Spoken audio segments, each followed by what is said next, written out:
Welcome to She Persisted. I'm your host, Sadie Sutton. Every Friday, I post interviews about mental health, dialectical behavioral therapy, and teenage life. These episodes break down my mental health journey, teach skills to help you cope with life, and showcase testimonials from individuals, including teens just like you.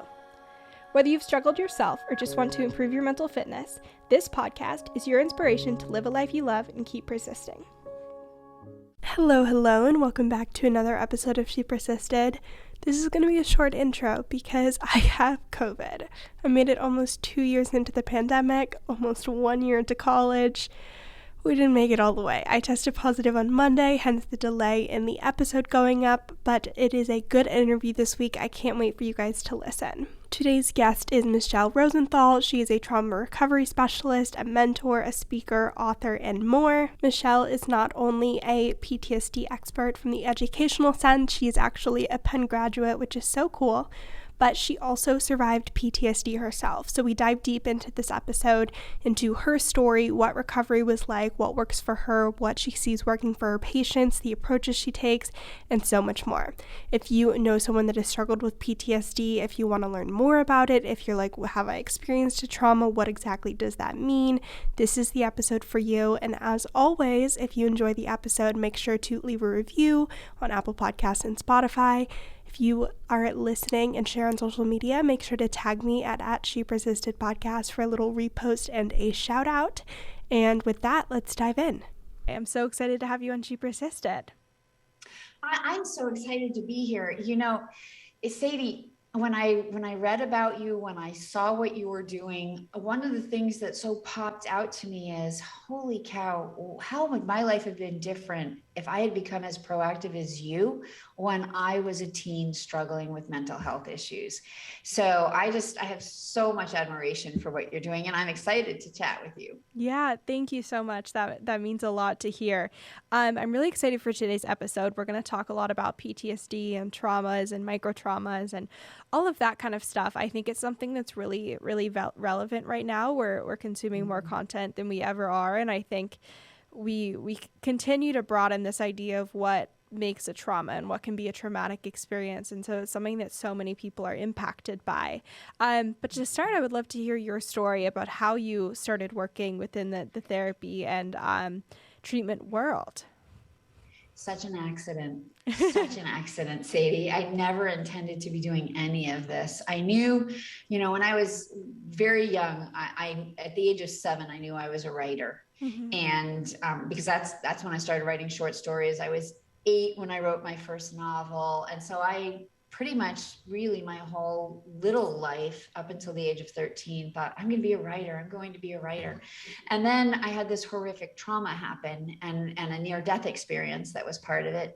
And when I came out of that, I was not the same person who I was before. And I was very aware that physically I was the same person, but emotionally, mentally, spiritually, not that I had words for all of that back then, because this was 1981. I knew that I was different and that something wasn't right. And I didn't know how to talk about it because I was terrified. My trauma, I had an allergic reaction to a general antibiotic that I'd taken for just a basic infection. And it literally turned me into a full body burn victim. I spent several weeks in a quarantined burn unit ICU room. It was awful. And, when we're 13, we don't have coping skills for trauma, right? Mm-hmm. And nobody teaches you what to do with your response to trauma. Like when we're in kindergarten, everyone teaches you the alphabet. You learn to start to read. And in the first grade, you learn what to do with numbers. And nobody sits you down in the 3rd, 4th, or 5th grade and says, look, here's the manual for your brain. And here's what's going to happen when bad things happen. And it's normal. So instead, I hid the anxiety, the fear, the depression, the psychological and emotional pain, the grief, the loss, the sadness, and this enormous amount of guilt that I carried. So many years went by, 24 years of post-traumatic stress disorder went by while I banged around a life that was completely dysfunctional because I had all of these PTSD symptoms that nobody diagnosed, because in 1980 is the first year that PTSD became a diagnosis. Oh my And gosh, so we there were I was, literally this learning about civilian that kid. in my psych class. We're talking about when that shift took place, that it became an actual diagnosis. And what are you learning? What do they say about it? It's interesting because we're talking about how it initially was like kind of categorized with other disorders, and how it was so associated with this trauma, but there's also a huge percentage of people that will experience the same trauma but recover, or will not experience PTSD initially but then have it come at a later time. And we're talking a lot about what makes what the difference is between individuals that experience a trauma and then develop PTSD, and what goes on there, what are the risk factors, and what can make that worse. That's fascinating. You know, the research shows that up to 70% of all adults in the United States will have a severe trauma in their lifetime. Isn't that crazy? But only up to 20% of those will end up with PTSD. So in your class, what did they say is the difference? Like, why me? Why did I struggle for almost 30 years with PTSD, but somebody else who had the same experience came out and was fine? What are they saying? Yeah, it's really interesting. We're talking a lot about the internal experience and kind of your secondary emotions, the primary emotions that you're experiencing. So like if you're feeling like fear in response to a trigger, if you then secondarily are like, why am I feeling this way? I should just be processing and moving on. And what is the issue here? That really like elongates the emotional experience and can make things a lot worse and can lead to PTSD. When there is that shame with what you're experiencing and the emotions aren't like processed through and worked through. Well, that's very interesting. I think that's fascinating, because what you're also really talking about is self-criticism, self-judgment. And I find that survivors with PTSD are hypercritical of themselves. Yeah. Really, really not nice to ourselves. I don't know why I'm saying them, because I'm thinking of my clients, but it started with me. Because I'm answering what you asked me. For almost 30 years, I struggled with PTSD. And it took me, a long time to get help, because I couldn't talk about what had happened to me. So I didn't want help. And, I'm sure everybody who's listening, you all know, when you first know you need help, you don't want to admit it. Yeah. So by the time a series of events happened that made it clear to me I was going to die if I didn't get help. And I went, and after several years of this very circuitous kind of recovery process, I came out the other side. And how I got here today on this podcast with you is because back then in 2007, I just wanted to help other people. I realized it took almost 30 years for me to heal from something that's totally treatable. Mm-hmm. I just lacked the information and the resources and the knowledge and the team to help me. And I thought, if I had had all that, I could have healed 3 decades ago. Instead, I lost almost 30 years of my life to really horrible dysfunction. And that just seemed wrong. And so I decided, well, I know all this stuff now. Let me see who else I can educate. And let me see. It became a quest to help other people heal faster than I did. And at first that started out with just a blog.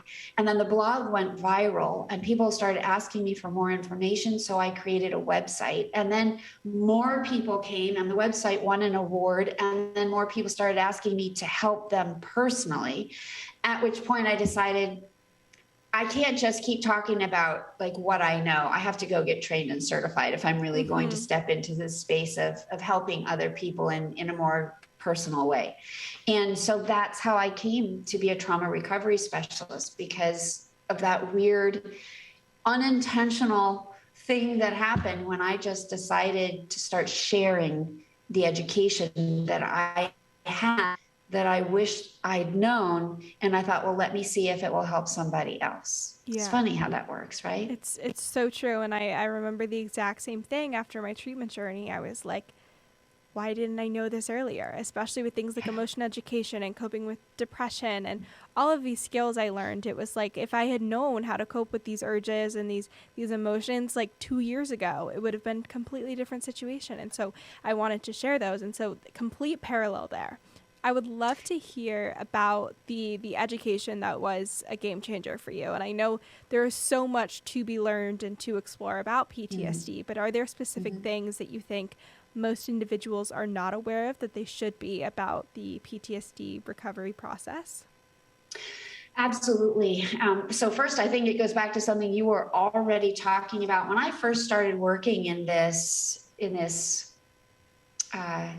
industry, if you will, back in 2007, the DSM-4 was much more strict in its diagnostic criteria for PTSD than the DSM-5 became, right? So there's been a huge shift in how people really understand and identify and define trauma. I used to have my own podcast, and I interviewed all of the greats in the trauma recovery world, everyone from Bessel van der Kolk to Peter Levine to David Berceli to like all the neuroscientists, all of this. And one of the people that I interviewed, and this was around the time that the DSM-5 was being created, and was Judy Crane. And she's the founder of The Refuge, which is this wonderful trauma recovery place actually here in Florida where I am. That's awesome. And she said that the baseline definition of trauma is any experience that is less than good, that feels less than good. Yeah. Well, that changes everything, doesn't it? Because when I started, and with the DSM-4, you know, PTSD, you had to have experienced something really life-threatening and life-altering. And to shift to a place where we're really opening and widening the lens. So number one, I would say to everybody, really be aware of what trauma is, because it's not the easily spotted life-threatening experience. Sometimes I remember I went to the trauma conference in 2009 in Boston with Dr. Bessel van der Kolk, and I remember him saying in one of his lectures that the number one leading cause of PTSD in children was neglect. Wow. And I remember being surprised. Like, nothing happens, right? There's no abuse that's physical, mental, emotional, sexual. There's no abuse. And that's the leading precursor. But when you think about it, it was really about a lack of safety. It was like the essence of the lack of safety. You don't know where your next meal is coming from. You don't know who's going to take care of you. That's what neglect really is. And that really, if we think about how do you define PTSD, yes, it's, you know, trauma is an experience that overwhelms your ability to cope. We can say it in so many different ways, but to me, PTSD is really a complete loss of any sense of self-efficacy, safety, and control. And when you live in that space, whether it comes from something that everyone can understand would be life-altering or no one can understand, it doesn't matter how. And this is the second point. So the first point is you have to really understand the definition of trauma is wide and broad. Number two, it's personal. There is so much evidence that trauma happens. And as you were alluding to earlier, everyone experiences the same moment differently. You know, I was in Manhattan on 9/11, and all of us had the same experience that day, and all of us had an intensely individual experience that day. And how we all moved through it was completely different. So number one, you have to be really clear on what trauma is and how you experience it. Number two, you have to be really willing to step into that place of understanding that regardless of what somebody else thinks your experience of trauma should, quote unquote, be, the only experience matters is what is. Does that make sense? Yeah.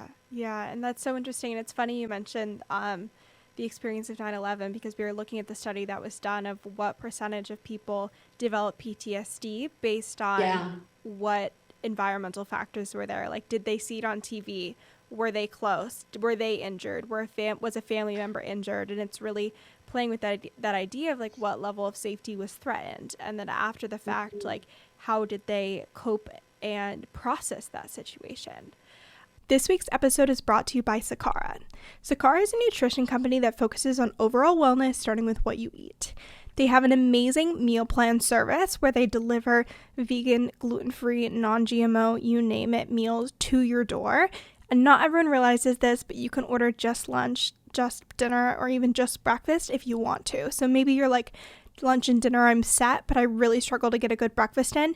You can order Sakara just for breakfast. They will deliver your meal plan to your door the week that you order for, and they have the most amazing gourmet, delicious recipes with the freshest ingredients. They're so creative and delicious. They also have a ton of wellness essentials. My two favorites that you have to try are the Chlorophyll Detox drops. I know you've seen them all over TikTok, but my favorite part is that you can add them to your water. You get all the benefits of chlorophyll, but it doesn't add a taste. I thought it was going to taste like green and weird and like greens powder, and it doesn't. It literally does not add a taste at all.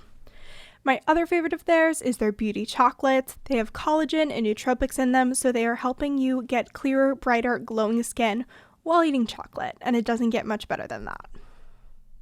So if you want to check out Sakara, you can use code XOSADIE at checkout for 20% off your first order. Again, that is code XOSADIE at checkout for 20% off your first order at sakara.com, or use the link in today's show notes. What do you wish people knew about trauma recovery and healing from PTSD? Oh, here's the number one thing, and it's the thing nobody ever told me, and you don't hear it very much. I'm going to tell you two things, actually. And I think it's like number 1A and number 1B. Mm-hmm. So because I think they're both that important. Yes. Number 1A is trauma recovery is not a conventional process. It is an integrative process. So there's not a single person heals PTSD in talk therapy. Even Dr. Van der Kolk will say that. This is not my theory. This is like a fact. We are a culture that thinks so highly of conventional therapy that I feel that all too often people get stuck there. Neurologically speaking, the more you tell your story, the more you are strengthening and embedding and activating your trauma neural pathways. And yet that's what talk therapy teaches us to do. Now, I think it's immensely important to be able to put words and language to your feeling and your experience. It's incredibly important to be able to speak it and get it out of your head and into the world so that there's a distance between you and that. But there is a time and a place for that. And then after you're in that moment that you've accomplished that ability, then you need to move on because trauma affects every part of who you are. I like to say it, we have 4 realms, the mental, emotional, physical, and spiritual. And healing has to happen in all 4 of those places. So in order to do that, you really need an integrative path that addresses the physical because your body holds the memory of that trauma, even if your body was not involved in it. You know, what do I mean by that? Emotional abuse. You might say, well, nobody ever hit me, so I wasn't abused. Not true.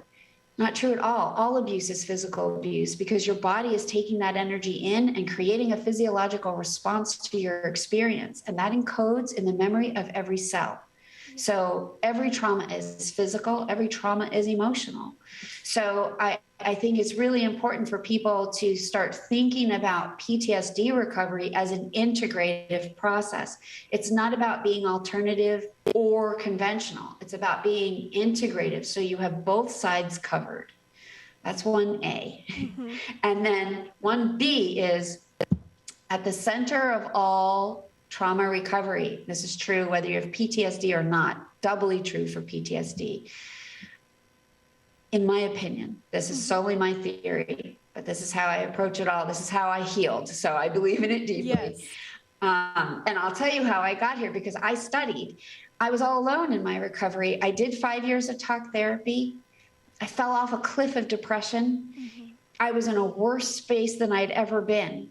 And I didn't know what to do. And so I thought, I don't know who can help me because if if therapy doesn't work, this is back in the 90s. I didn't know where else to go, what else to do. Yeah. So I decided to research trauma. And I started reading all of the theories on trauma psychology from the 1880s, when it began with Charcot and Genet, all the way forward to Bessel van der Kolk. And the thing that I came away from after months of research and study was that at the real center of PTSD and trauma recovery are two things. Number one, a trauma addiction. Addiction being defined as a compulsion to do something that you know isn't good for you, but you just can't stop. Mm-hmm. And for those of us with PTSD, it's this compulsion to keep revisiting the past, being driven by the past, connecting to the past, imagining the past. We know it's not good, but we can't stop. So the trauma addiction needs to be dealt with, and that's not a consciously chosen thing.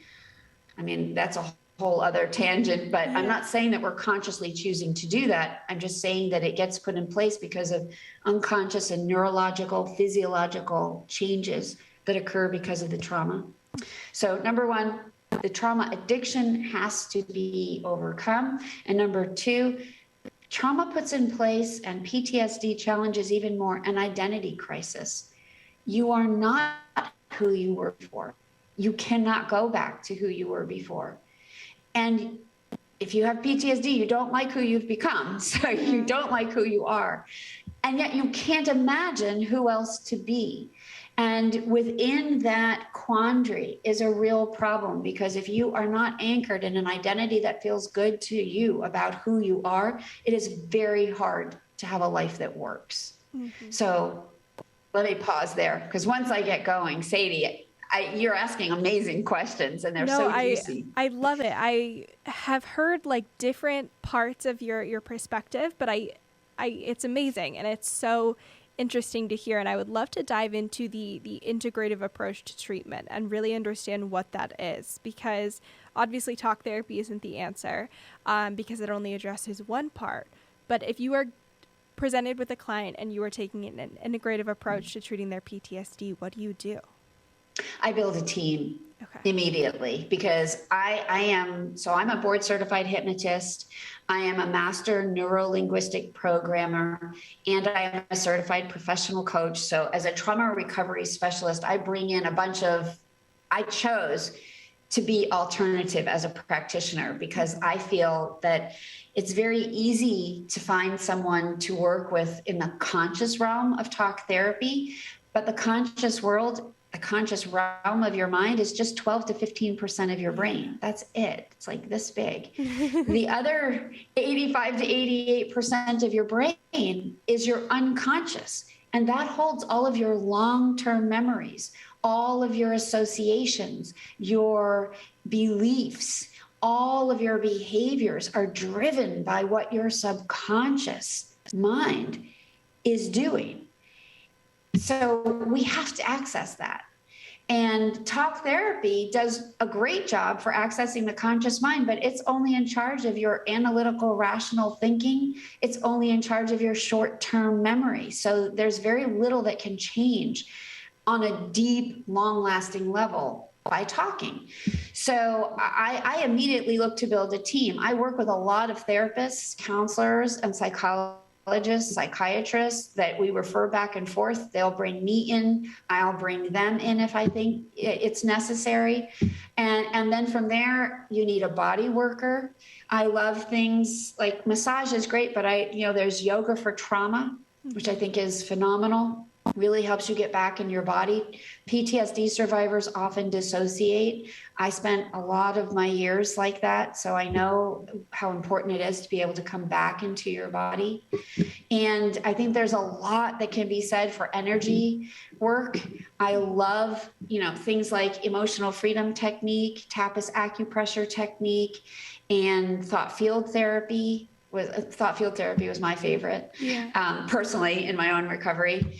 And And then I think there are also, trauma and tension releasing exercises, Dr. David Berceli's work, Dr. Peter Levine's work. These are somatic experiencing. So I literally have practitioners in all of these things that are colleagues of mine, and I will bring them in to work with a client that I'm working with, or sometimes someone will reach out to me and say, look, I can feel it. My body is holding all of this. And I'll immediately just refer them out to a body worker, because that may be the place they need to start. And I say to them, once you've done that, come back to me. And then we can reassess if what I'm offering is useful, or if you've already finished what you needed to do, because there's no one size fits all recovery.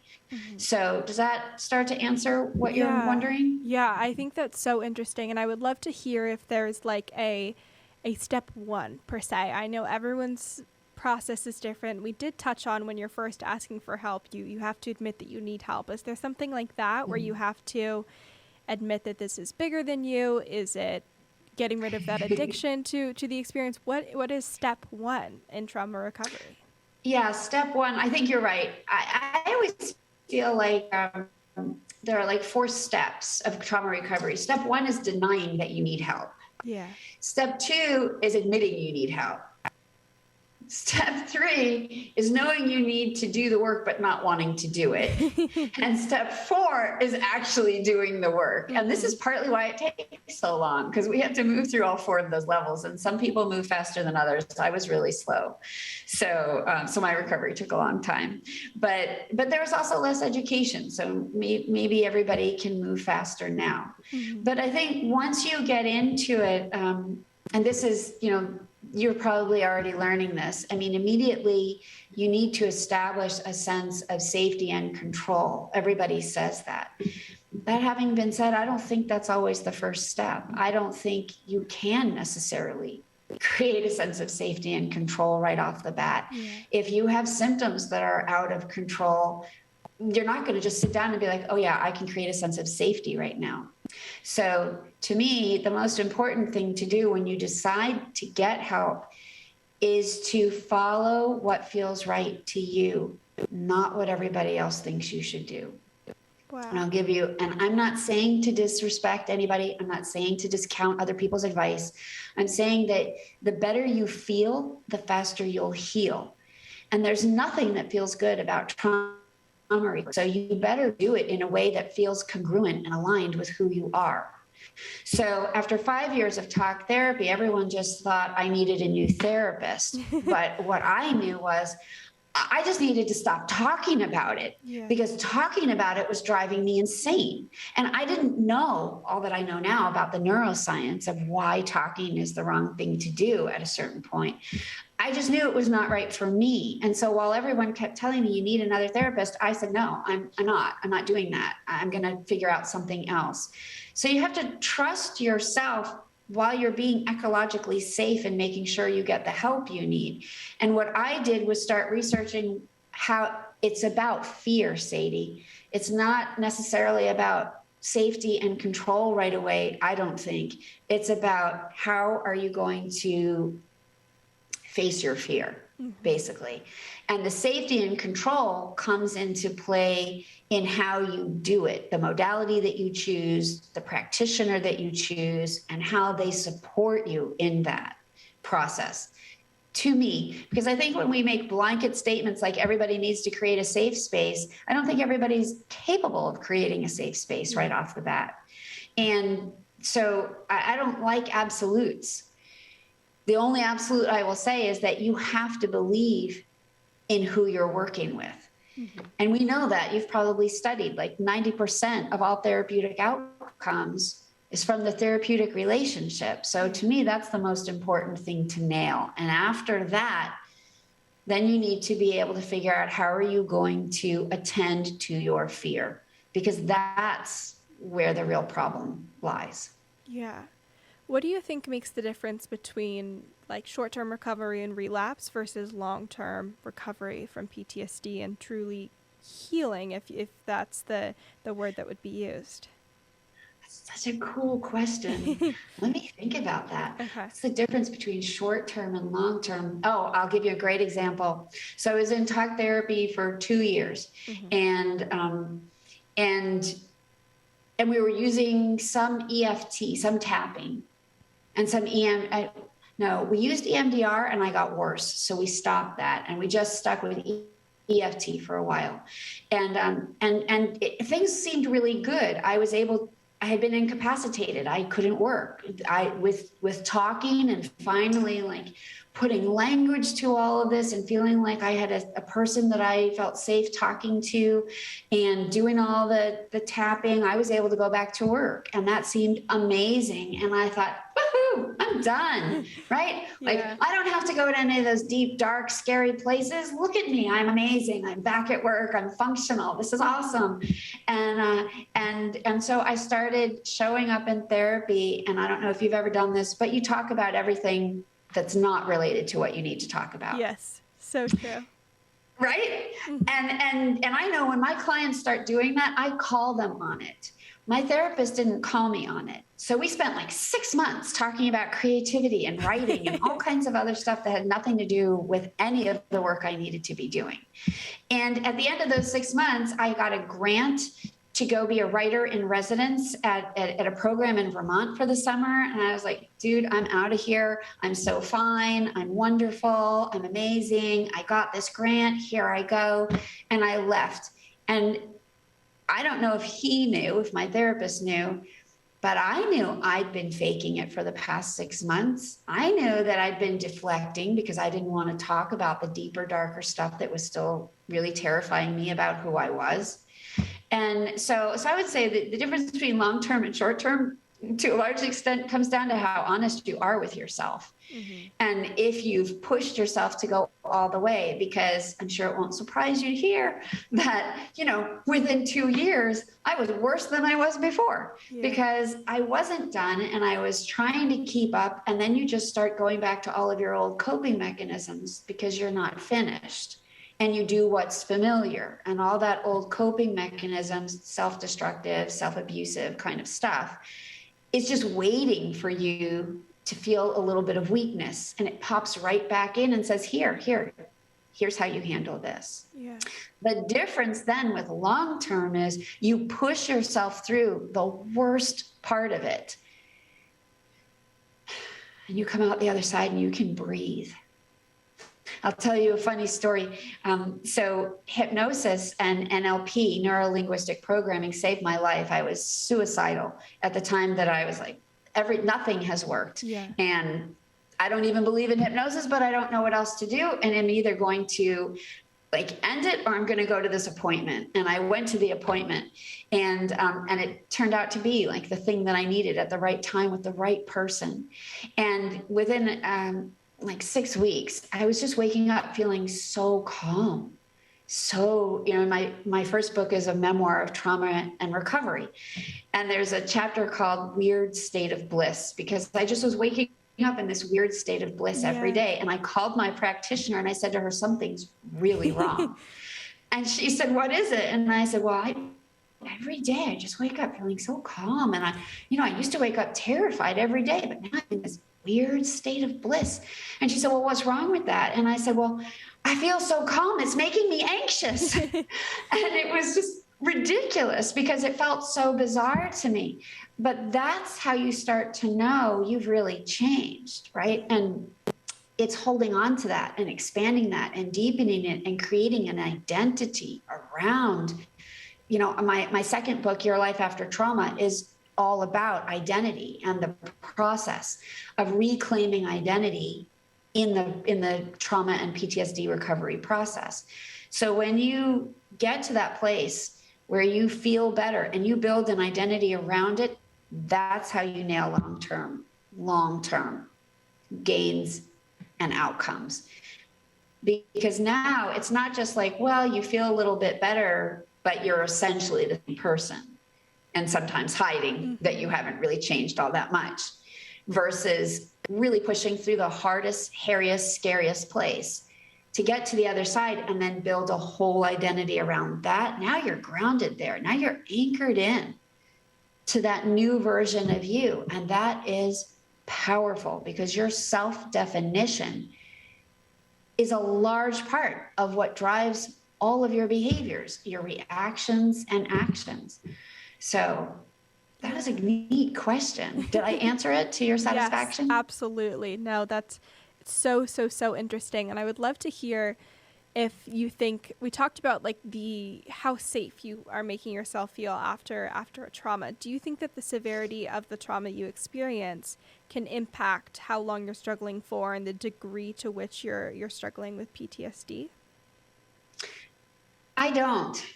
I mean, I guess obviously you could say yes, but I don't think so, because so much of who we are is the programming that came into us between the ages of 0 and 7. Yeah. You're a psychology major, you know that already. Mm-hmm. And studies show that the child's brain, 90 some odd % of the time, is in theta waves. Mm-hmm. Theta brain waves is deep trance. That's what hypnosis is. So, we have alpha, which is, light trance. We have beta, which is where you and I are right now, conscious. And then below all of them, we have delta. So we have beta, alpha, theta, delta. Children are basically almost asleep, if you think about it. They have no filter. Everything comes into them. Every offhand comment, every visual expression, the way every adult handles the major or minor stressor gets wired in.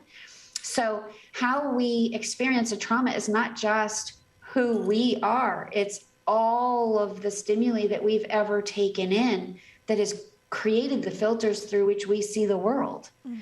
So in that respect, then everybody is so unique because of that. And then it impacts every single moment after that. This week's episode is brought to you by Nut Pods. I am a huge iced coffee fan, but obviously I'm at college and living in a dorm, and so my resources are limited, and iced coffee is not the most college-friendly drink all the time. But I think I have it down to a science. I have the most amazing ice trays from Amazon. I'm a huge fan of the Starbucks cold brew concentrate, which you can also get on Amazon.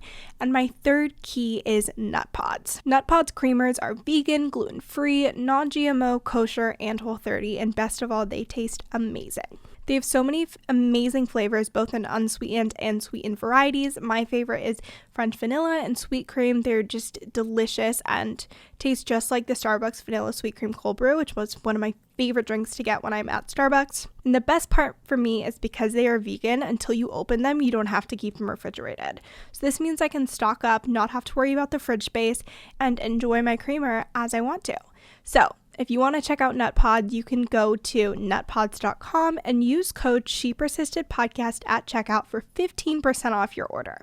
So again, that is code ShePersistedPodcast at checkout for 15% off your order, and the link is in today's show notes.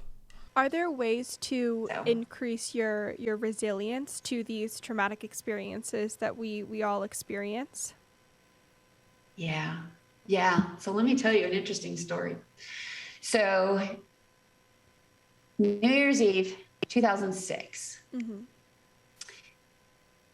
We had just moved from New York City down to Florida. I had convinced my whole family, my brother and my parents, to come. I needed to get out of the city. I just thought I was crazy because I didn't have a PTSD diagnosis. It'd been about 23 years at that point. Mm-hmm. And I knew that I needed to get to a beach. I felt like if I can get to a beach, I can figure this out. Yeah. So I convinced everybody to move to Florida. I love it. And I was not in an okay place. And we went to a big major hotel here. It was our first New Year's here. My brother, who's 3 years younger, and my parents. We went to a huge party. Everybody's all dressed up. Everybody's dancing and smiling and eating and partying. And where am I? I'm in the bathroom in a stall, bawling my eyes out because another year is ending and I am just as crazy as ever. And another year is beginning just as dark as the one I've just come through. And I don't know how I'm going to continue living like this.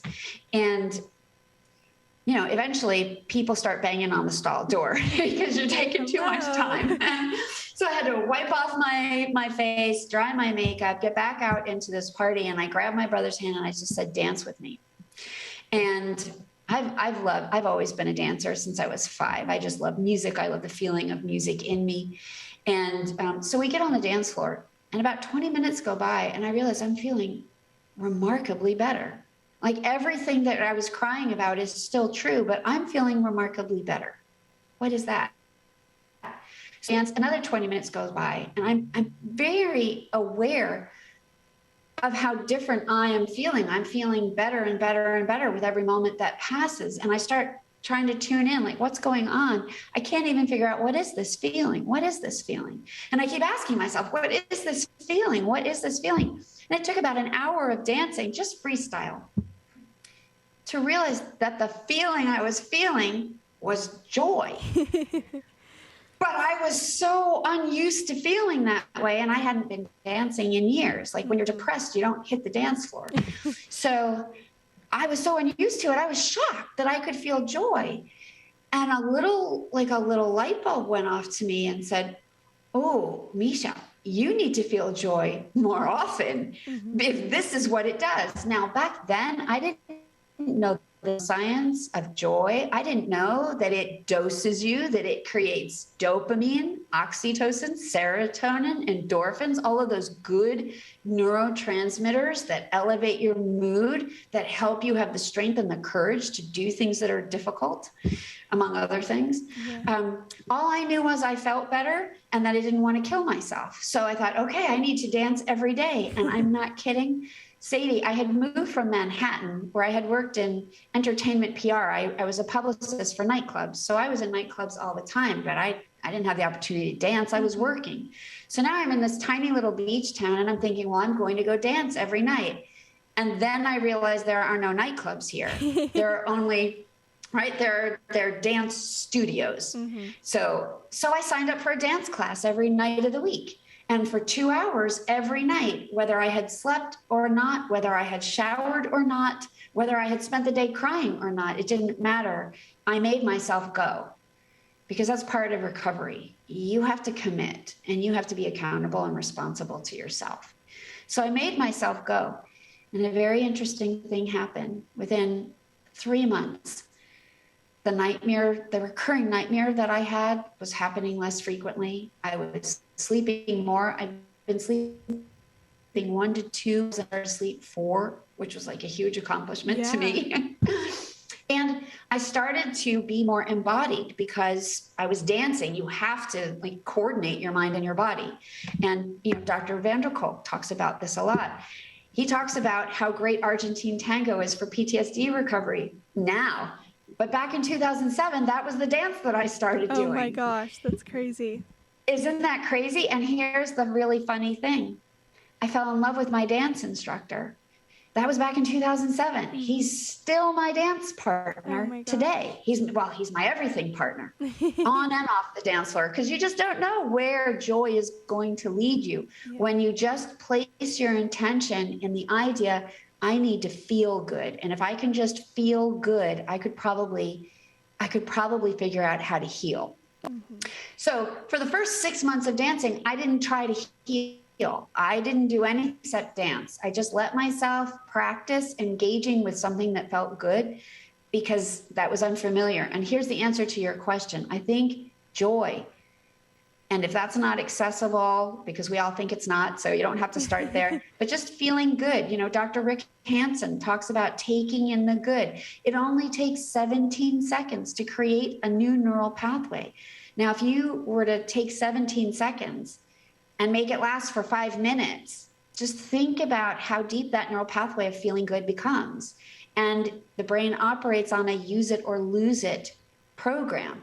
So the more you use the good neural pathways, the more you stop using the less than good neural pathways, the more the real estate of your brain starts to change. And so I started dancing in January, and my recovery was complete by October. I didn't do anything from January until July. And then in August, I tried to go back into the healing space by myself, and I didn't know how to balance or hold myself in that space. And that's when I decided to go find a hypnotherapist as okay, this is my last shot. Yeah. And it was the dancing that made me have the courage to do that. And it was the dancing that held me in a safe and contained space through the hardest part of my recovery, because I would do that hard recovery work and then I would go dance. Mm-hmm. And so I think it's really important to have that connection within yourself and to use the neuroscience of joy to elicit the strength and the courage that you need to have to be able to get things done, at the same time that you're giving your body and your brain these good neurotransmitters that help elevate all of your capabilities in that recovery space. Yeah, I love that so much. And I think that's huge. I remember a big part of my healing from depression was accumulating positives throughout my life and building relationships that made me feel good instead of making me feel worse, and planning moments of joy to look forward to. And that was a huge part of continuing to keep going. I would love to hear what your favorite resources are for people that are struggling with PTSD or healing from a trauma, whether it's books or podcasts or different types of therapy, whatever it is that you really believe in and support. What are those resources? So that's a fun question. And I am integrative in my recommendations because, of course, you have to understand trauma. So, of course, you need to, Dr. Van der Kolk writes great books, but they're very dense and they're very hard to read if you are sleep deprived and concentration challenged, which those of us with PTSD are. Yeah. So, if you can tackle those, I took them slowly. I reread the same paragraphs 10 times because I couldn't hold it.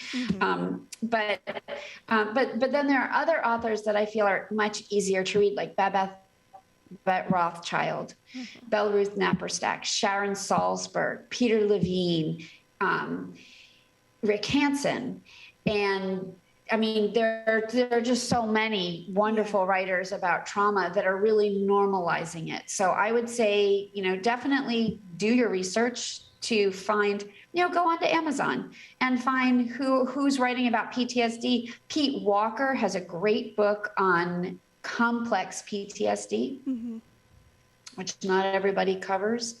So that's one thing, is to educate yourself about trauma and PTSD. I've written 3 books, so definitely pop over to mytraumacoach.com and take a look. I've written, my first book was a memoir, so it gives you the whole, the good, bad, and the ugly of what trauma and PTSD looks like, but also what recovery looks like too. And then my second book was all about identity and how to create your post-trauma identity. And the third book is all about how to heal your PTSD. Literally, that's the title, Heal Your PTSD. I love it. So I think it's, get on to Amazon and start looking for any of the resources that I've just mentioned, and it will start also connecting you to other resources in that category. But then I also think it's important to get out of there. You need to be able to connect to something outside of trauma. And so I think people like Tom Bilyeu has a great podcast called Impact Theory, Lewis Howes, the School of Greatness. I think it's important to listen to things that have nothing to do with trauma, so that your brain starts to open itself up to, there is a world outside of trauma and there's really good stuff going on.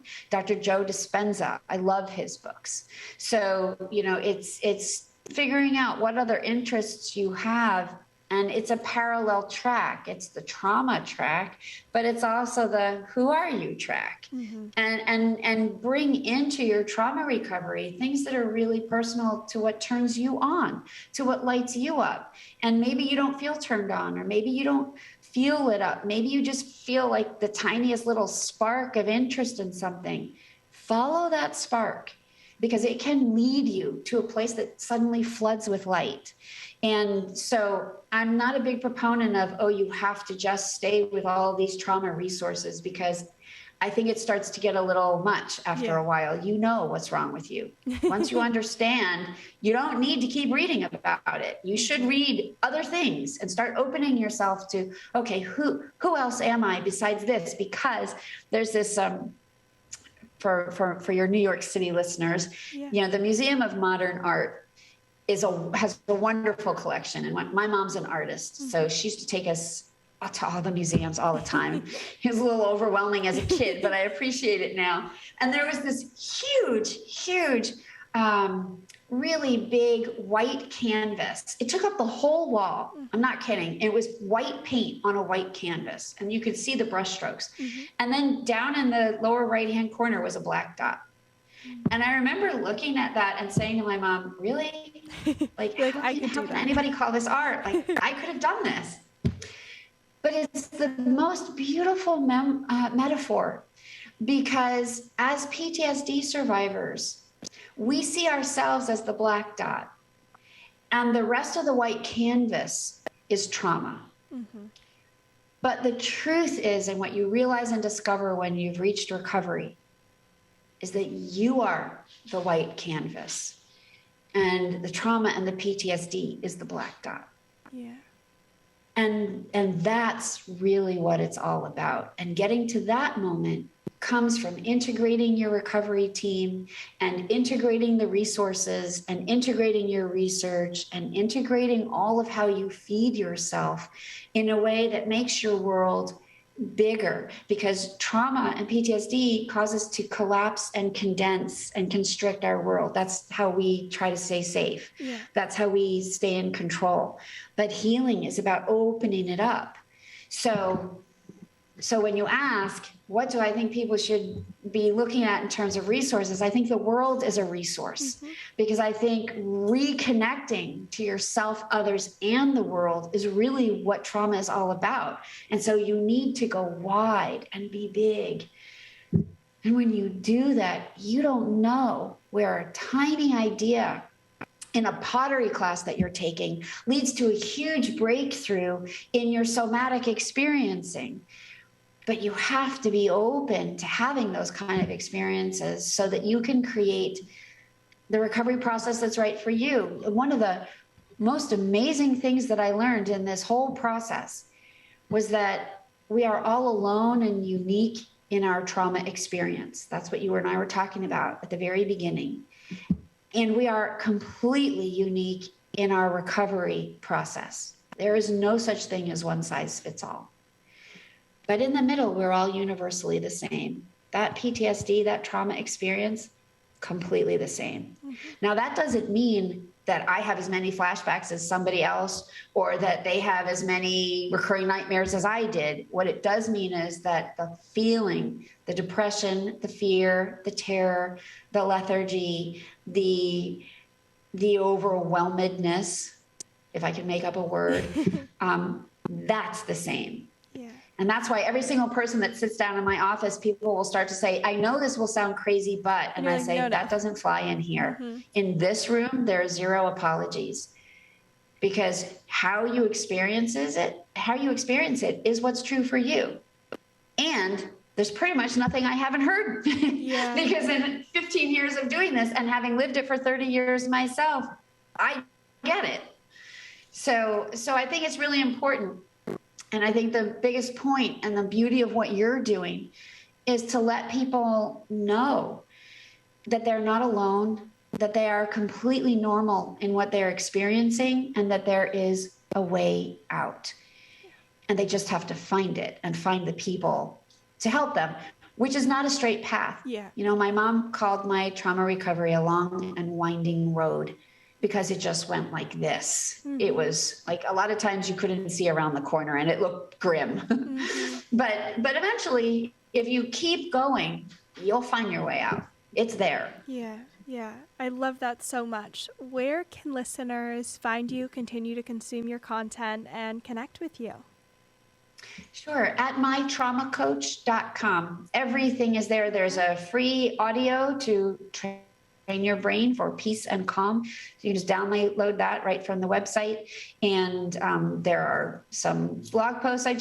For a long time, I wrote a blog and then I didn't feel like writing. Now I've just started writing again. So there's some new content up. We do a lot of social media, and you can connect with me just by sending me a note straight through the site. Awesome. So in that way, we all stay connected. We're all in this together because we don't heal in isolation.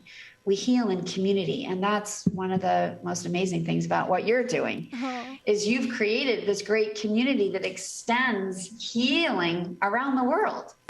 So and I thank you for that. Well, I thank you. I know this interview is going to be so helpful for so many people, and I found it so interesting and educating. So I can't thank you enough. Thank you, Sadie.